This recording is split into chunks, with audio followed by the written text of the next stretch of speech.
Welcome to This Explainer. Today, we're diving into something truly mind-bending. You know that unbreakable rule of human civilization, the absolute truth that water dictates exactly where we can live? Well, it is being completely shattered right before our eyes by some staggering engineering. We are looking at a project so massive, it's literally rewriting the map. If you live in the desert, you need water, period. Think about it. For all of recorded history, every major empire, from the Romans to ancient dynasties, had to bow to this simple fact. When the water vanishes, well, your city vanishes right along with it. You build where the rivers flow, and you abandon the places they don't. But today, we're going to see how modern ingenuity is throwing that rule entirely out the window. To really grasp the scale of the crisis that kicked all this off, we have to look at this stark geographical divide. Picture a map of China. The southern half? It's lush. It rains constantly, and rivers like the Yangtze hold more water than most countries will ever see. But then look at the north. It's a completely different, dusty world. Yet, and this is wild, this northern region hold a third of the total population, massive megafactories, and megacities like Beijing. So here is the terrifying reality they were facing. This entire massive northern powerhouse was surviving on less than 10% of the country's clean water. Crazy, right? For decades, the North survived by just desperately drilling into the earth, pumping up ancient, irreplaceable groundwater that took millennia to accumulate. And they pumped it so incredibly fast that the land actually began to sink. As the wells ran dry, going from 30 meters deep to 100 meters to absolutely nothing, the desert just marched forward. And we aren't just talking about a slow creep here. Sand dunes were rapidly swallowing entire farms and villages. Roads built to last 50 years, obliterated in 10. Cities hundreds of kilometers away were getting hit by these sky-darkening bright orange sandstorms right in the middle of the afternoon. Scientists were literally warning of a total regional collapse within just a few decades. So that brings us to part one, the South-North water transfer. Faced with this absolute catastrophe, engineers initiated a geologically massive solution. They decided to physically move an entire river system. And the sheer mind-boggling cost of this mega project, $70 billion. Yep, you heard that right. This was the result of over 50 years of planning, involving thousands of engineers, all teaming up to build the largest water transport infrastructure in human history. And the scale is just breathtaking. 4,345 kilometers. That represents the length of the three-route transfer network, one along the coast, one inland, and one cutting right through the Western Mountains. To put that into perspective for you, this single water system stretches further than the distance from London to New York. Now imagine 18 million.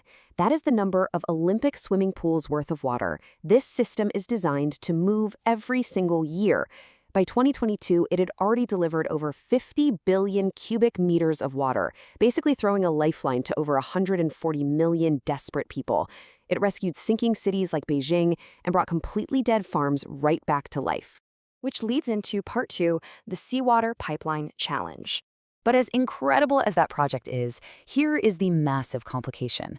Despite this monumental freshwater transfer, the sand kept winning. The freshwater saved the cities, sure, but it didn't stop the advancing desert. So, engineers needed a water source that would never, ever run dry. They looked to the ocean. Now, 20 years ago, pumping seawater into a desert would have sounded like a complete joke. Saltwater destroys basically everything it touches. If you pour it on the earth, the salt poisons the soil for centuries, creating this hard crust where absolutely nothing can grow. Plus, seawater is about 2.5% heavier than freshwater. Over hundreds of kilometers, that extra weight causes brutal friction, immense heat, and rapid corrosion that literally eats through solid steel without warning. And to actually move this heavy fluid, engineers had to solve the terrifying physics of what's called water hammer, or drugstose. Okay, imagine you are driving a fully loaded semi-truck at top speed down the highway, and you suddenly slam on the brakes. Everything inside violently smashes forward, right? That is exactly what happens inside a pipeline if a pump suddenly fails. Billions of liters of heavy, fast-moving seawater have nowhere to go and just slam into the nearest closed valve. This force is easily capable of shredding thick steel pipes like they're cheap soda cans. To overcome these seemingly impossible physics, they developed an entirely new class of pipeline. First, they applied space-grade anti-rust coatings. This acts almost like a spacecraft's heat shield, letting that corrosive salt just slide right off. Second, they installed computer-controlled pump stations over hundreds of kilometers that act as giant shock absorbers. This moves the water in smooth, coordinated waves, rather than just blasting it through. And finally, they deployed real-time pressure sensors that actually check for weak spots before anything can rupture. Pretty brilliant. All of this brings us to part 3, proof in the Iraqi desert. So, before betting the future of their own country on this sci-fi technology, they needed a brutal, real-world stress test and an entirely different desert. This 2025 deal with Iraq serves as the ultimate proof of concept. For $2.5 billion, they're building a 950-kilometer pipeline from the Persian Gulf straight into the Iraqi desert. But here's the absolute genius part. They aren't using the seawater for drinking or farming. No, they're injecting it deep underground into aging oil fields to push the remaining oil to the surface. Previously, Iraq was actually using precious, clean river drinking water for this. By replacing that with aggressive, highly corrosive seawater pumped through extreme heat and dunes, they are saving billions of liters of drinking water for the Iraqi people every single year. The pumps run, the pipes hold, and the technology is officially proven. Now let's dive into part 4, greening the Taklamakan. Armed with this proven technology, they targeted the Taklamakan Desert. We're talking about a wasteland the size of Germany and France combined, known historically as the place where you go in, but you don't come out. The dunes here can reach 300 meters high. That is taller than the Eiffel Tower. To stop them, engineers executed the Green Ring strategy. By November 2024, they completed a 300-kilometer unbroken ring of plants, completely encircling the desert. They used thousands of kilometers of high-tech drip irrigation, ensuring not a single drop is wasted. They planted extreme survival Saxal trees, whose wide, deep roots act as a biological net to literally nail the sand to the earth. But you might be wondering, where does the fresh water come from out there? Well, they use the pipeline's own immense pressure to push the seawater through desalination filters, which drastically cuts energy costs. And in a final stroke of efficiency, the extracted salt is collected and sold directly to industry. Literally nothing is wasted. Of course, this vision required sheer, decades-long persistence. Back in 1949, national forestation was at a meager 10%.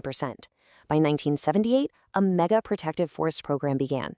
Fast forward to 2022, the massive South-North project is delivering billions of cubic meters of water, and today, in 2024, that 300-kilometer green belt around the Taklamakan is completely finished. Through this massive campaign, over 66 billion trees have been planted. 66 billion! That pushes the region's forestation to over 25% today.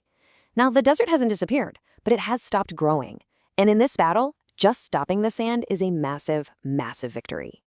And that leads to our final section, Part 5, Rewriting the Global Map. What we're witnessing here isn't just an impressive infrastructure project. It's a functional blueprint to rewrite the very geography of the planet. I mean, for thousands of years, geography was destiny, right? If nature didn't put water there, you couldn't live there. But that ancient deal is being renegotiated as we speak.